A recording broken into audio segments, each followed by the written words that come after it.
ચાલો હવે આગળનો ક્વેશ્ચન જે છે એ જીઓગ્રાફી ભૂગોળ ઉપર છે. ભૂગોળ ઉપર એવો પ્રશ્ન પૂછેલો છે કે હિમાલયની પર્વતમાળામાંથી નીકળતી નદીઓ ભારતના અસ્તિત્વ અને વિકાસ પર ઘણો પ્રભાવ છે. ચર્ચા કરો. હિમાલયમાંથી જે નદીઓ નીકળે છે એનો જે છે એ ભારતના અસ્તિત્વ અને ભારતના વિકાસ આ બંને ઉપર જે છે એ એનો ઘણો પ્રભાવ છે. આ ઉપર તમારે લખવાનું છે.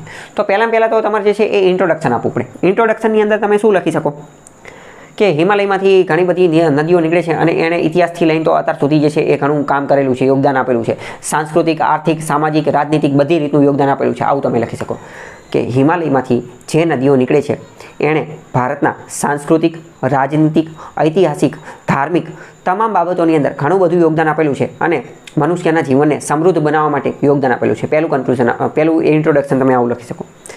બીજું હવે આપણે વાત કરીએ કે આની અંદર એક ફોલ્ડર તમારા પહેલું ફોલ્ડર આમાં તમારે શું આવવું જોઈએ કે પહેલાં પ્રશ્ન પૂછેલો છે કે હિમાલયની નદીઓ. તો હિમાલયમાંથી કઈ નદીઓ નીકળે છે? તો અહીંયા તમે લખી શકો કે હિમાલયમાંથી નીકળતી નદીઓ, હિમાલયની નદીઓ. અને પછી તમારે લખવાનું કે ગંગા, યમુના, સિંધુ, ઝેલમ, ચિનાબ, રાવી, બિયાસ, સતલુજ, ગંડક, કોસી. ટૂંકમાં ગંડક ને કોસીની બધી ન આવે, એ તો બીજેથી નીકળે છે, બરાબર. પણ ઇન શોર્ટ પહેલું જ ફોલ્ડર તમારે શું બનાવવાનું? પહેલું જ ફોલ્ડર તમારે આ બનાવવાનું કે હિમાલયમાંથી નીકળતી નદીઓ, આની ઉપર ચોરસ કરવાનું અને જેટલી નદીઓના નામ આવડે હિમાલયમાંથી નીકળતી હોય એ બધી જે છે લખી નાખવાની. પછી હવે ઇન્ટ્રોડક્શન એ બધું પૂરું થઈ ગયું. પછી ડાયરેક્ટ તમારે જે છે એ પહેલો પાર્ટ જે છે, હવે જો વિચારો, મેં તમને શું કીધું કે આમાં બે છે કે એક અસ્તિત્વ અને એક વિકાસ. તો હવે માની લો કે 10 માર્કનો ક્વેશ્ચન છે ને તો બેયને 5-5 માર્ક અસાઇન કરેલા હોય. માની લો કે તમે ખાલી અસ્તિત્વ ઉપર જ લખ કરો છો, બરાબર, અસ્તિત્વ ઉપર જ લખ કરો છો, તો તમને અડધા જ માર્ક મળશે. તમારે બે ઉપર લખવું પડશે. તો પહેલું ફોલ્ડર એક તમારે બનાવવું પડે કે હિમાલયની નદીઓનું ભારતના અસ્તિત્વમાં યોગદાન, અને બીજું ફોલ્ડર બનાવવું પડે કે હિમાલયની નદીઓનું ભારતના વિકાસ ઉપર જે છે વિકાસ ઉપર યોગદાન. તો હવે અસ્તિત્વ એટલે શું? એટલે કે આપણું એક્ઝિસ્ટન્સ.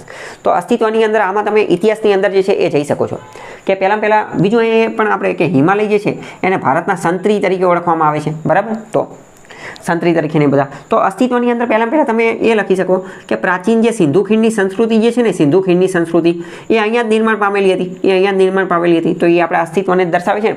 અસ્તિત્વ એટલે શું કે પ્રાચીન સમયથી મનુષ્યનું અસ્તિત્વ ટકાવી રાખ્યો, તો એની પાછળ કંઈક તો હશે. તો આના કારણે સિંધુ ખીણની સંસ્કૃતિ જે છે એ અહીંયા જ વસેલી હતી. બીજું તમને ખ્યાલ હશે કે પ્રથમ નંબરનું અર્બનાઇઝેશન, પ્રથમ નંબરનું શહેરીકરણ એ તો સિંધુ ખીણમાં થઈ ગયું હતું અને પછી ઋગ્વેદમાં એ બધામાં આપણે ગ્રામીણ અર્થવ્યવસ્થામાં જતા રહ્યા હતા.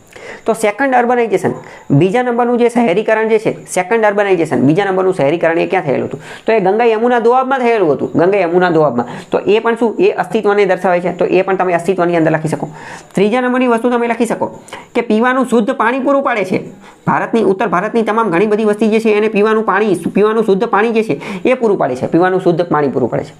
ચોથા નંબરનો એક પોઈન્ટ તમે લખી શકો છો કે ફૂડ સિક્યુરિટી, ફર્ટાઇલ લેન્ડ જે છે પૂરી પાડે છે, ફળદ્રુપ જમીન પૂરી પાડે છે. અને આ ફળદ્રુપ જમીનની અંદરથી તે ઘણા બધા પાક, ઘઉં ને ડાંગર ને એ બધા પાક જે છે એ લઈ અને ફૂડ સિક્યુરિટીની નીડ જે છે એ પૂરી પાડે છે. બીજું આની અંદર એક અસ્તિત્વની અંદર બીજું એક ઇતિહાસની જે એક વસ્તુ તમે લખી શકો છો કે સિકંદરે જ્યારે આક્રમણ કરેલું હતું ભારતની અંદર, બરાબર, તો આ સિંધુ નદી જે છે એ પાર કરતા પહેલાં એણે ઘણો વિચાર કરેલો હતો. અને હકીકતમાં સિકંદર ભારતને જીતી નહોતો શક્યો. તો એનું એક પાછળનું કારણ એ પણ હતું કે આ સિંધુ નદી પાર કરવા માટે એનો ઘણા બધા સૈનિકો જતા રહ્યા હતા અને એનો જુસ્સો અને એ બધું ડાઉન થઈ ગયું હતું. તો આ પણ એક એ આપણું અસ્તિત્વ, માની લો કે આપણે હારી ગયા હોત એની સામે, ભારત એની સામે હારી ગયો, એ જીતી લીધું હોત, તો આપણું અસ્તિત્વ ન ટકી શકે ને. તો એ એક પોઈન્ટ જે છે એ પણ લખી શકો છો. બીજી વસ્તુ કે આપણે જે પ્રાચીન રાજધાની કઈ હતી? તો કે આ પાટલીપુત્ર બિહારની અંદર હતી, બરાબર. તો એની પાછળ પણ ગંગાનું એ બધાનું યોગદાન હતું. બીજું તો મતલબ કે એ પ્રાચીન રાજવંશોના નિર્માણ પાછળ આનું નદીઓનું યોગદાન હતું. પછી એ કે આની અંદર 12 માસ પાણી હોય છે. એ મેં તમને શુદ્ધ પાણી, તો એ 12 માસ પાણી આની અંદર જોવા મળે છે, એ લખી શકો છો. બીજું એ કે આ જે નદી જે છે, તો નદીની આજુબાજુ જંગલ ને એ બધું જોવા મળતું, તો એને કારણે રાજાનું ને એ બધા નિર્માણ થયું હતું, બરાબર. તો ઇન શોર્ટ અસ્તિત્વની અંદર આટલા પોઈન્ટ ઇનફ છે. હવે વિકાસની અંદર, દેશના વિકાસની અંદર આ કઈ રીતે યોગદાન આપે છે? હવે બીજા પાર્ટને આપણે ડીલ કરવાનું છે કે દેશના હિમાલયમાંથી નીકળતી નદીઓ દેશના વિકાસ ઉપર કઈ રીતે યોગદાન આપે છે. તો આમાં તમે એક પોઈન્ટ લખી શકો છો કે આ જે નદીઓ જે છે, આ નદીઓ અહીંયા ઘણા બધા ધાર્મિક સ્થળો આવેલા છે. અને આ ધાર્મિક સ્થળોની આજુબાજુ જે છે એ ધાર્મિક સ્થળો આવેલા છે, બરાબર. ધાર્મિક સ્થળો એક આ લખી શકો, બરાબર. બીજું એક વસ્તુ તમે લખી શકો કે રિવર ઇકોસિસ્ટમની રચના કરે છે. રિવર ઇકોસિસ્ટમ આ ધાર્મિક સ્થળોની બધા આવેલા છે. તો નદીની આજુબાજુ નદી જે છે એ અમુક પ્રકારની આર્થિક પ્રવૃત્તિને વેગ આપે છે. અલગ અલગ પ્રકારની આર્થિક પ્રવૃત્તિને વેગ આપે છે, આર્થિક પ્રવૃત્તિ, બરાબર. બીજો એક પોઈન્ટ તમે શું લખી શકો કે આ જે રિવર જે છે એની આજુબાજુ ટુરિઝમ જે છે એ વિકસ્યું છે. ટુરિઝમ પ્રવાસન ક્ષેત્ર જે છે, પ્રવાસન ક્ષેત્ર એનો જે છે ઘણો બધો વિકાસ થયેલો છે. બીજો એક પોઈન્ટ તમે શું લખી શકો, નદીઓ આવેલી છે, બરાબર. તો નદીઓની નદી ઉપર મલ્ટીપર્પઝ પ્રોજેક્ટ આપણે ચલાવેલા છે. મલ્ટીપર્પઝ પ્રોજેક્ટ એની ઉપર જે છે એ અલગ અલગ વીજળી ઉત્પન્ન કરવા માટે પાવર સ્ટેશન ને એ બધું ચાલુ કરેલું છે. અને આ નદીઓ ઉપર અલગ અલગ યોજનાઓ થકી વીજળી જે છે એ આપણે મેળવવાનું કામ કરીએ છીએ. અને આ વીજળી જે છે એ દેશના વિકાસ માટે મહત્વની છે. તો વીજળીવાળો પોઈન્ટ લખી શકો છો. બીજો એક મોસ્ટ ઇમ્પોર્ટન્ટ પોઈન્ટ કે ભારતનો પ્રથમ નેશનલ વોટરવે નંબર 1 રાષ્ટ્રીય જળમાર્ગ 1 ક્યાં આવેલો છે? તો કે ગંગા નદીની અંદર જ આવેલો છે ને, અલ્હાબાદથી હલ્દિયાની અંદર. તો રાષ્ટ્રીય જળમાર્ગો એવું લખી શકો. વોટરવેઝ એટલે કે પરિવહનની અંદર પણ આ બહુ ખતરનાક લેવલનું કામ કરે છે. પરિવહનની અંદર પણ જે છે એ યોગદાન આપે છે. તો આ શું થઈ ગયું? આ આપણે વિકાસવાળા પોઈન્ટ જે છે એ કવર કરી દીધા. તો આવી રીતે તમે ટૂંકમાં બે અલગ અલગ વસ્તુ જે છે એને તમે કવર કરી શકો છો, બરાબર. જો અસ્તિત્વની અંદર બીજું કૃષિ, એગ્રીકલ્ચર ઓલરેડી. સિંચાઈ, ઇરિગેશન વાળો પોઈન્ટ એક અલગથી લખી શકો છો. અલગથી ઇરિગેશન જે છે એ પોઈન્ટ લખી શકો છો. આર્થિક વિકાસ ઓલરેડી મેં તમને વાત થઈ ગઈ કે અલગ અલગ પોઈન્ટ. તો જે હાઇડ્રો ઇલેક્ટ્રિક પ્રોજેક્ટ બનાવેલા છે, હાઇડ્રો ઇલેક્ટ્રિક પ્રોજેક્ટ એ લખી શકો છો.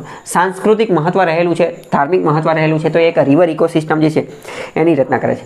બીજું મોસ્ટ ઇમ્પોર્ટન્ટ અસ્તિત્વની અંદર તમે લખી શકો કે આ જે બધી નદીઓ જે છે ને એની અલગ અલગ પર્યાવરણીય અસરો પણ છે. ઇકોલોજીકલ ઇફેક્ટ અને એન્વાયરમેન્ટલ ઇફેક્ટ, એના કારણે પણ આ જે છે ભારતનું જે છે રક્ષણ કરે છે.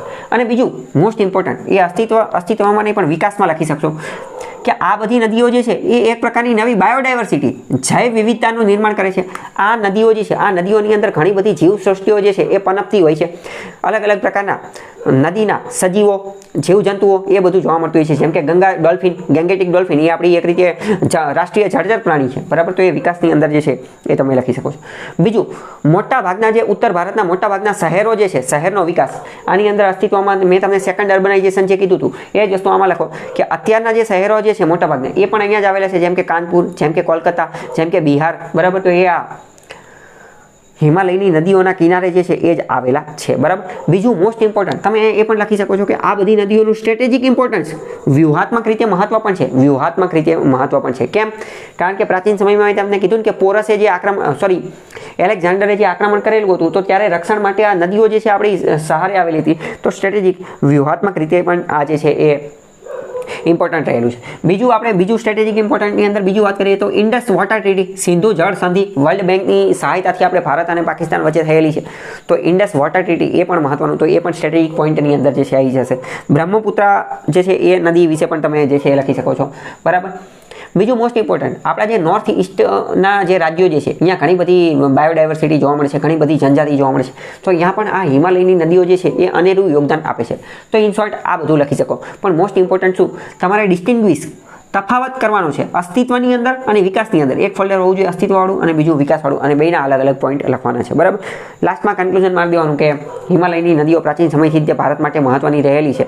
સામાજિક, રાષ્ટ્રીય, સાંસ્કૃતિક ધારોહાર બધી રીતે જે છે એ એનું મહત્વ રહેલું છે, બરાબર. અને અત્યારે ગંગા નદીની અંદર જે રીતનું પ્રદૂષણ વધી રહ્યું છે તો આવાની અંદર જાગૃતિ ફેલાવવાની જરૂર છે. અને આ નદીની અંદર જે પ્રદૂષણ થાય છે એને દૂર કરવાની જરૂર છે. આ બધા પ્રદૂષણ જે છે એને અટકાવવાની જરૂર છે. આવી રીતે કન્ક્લુઝન આપીશ.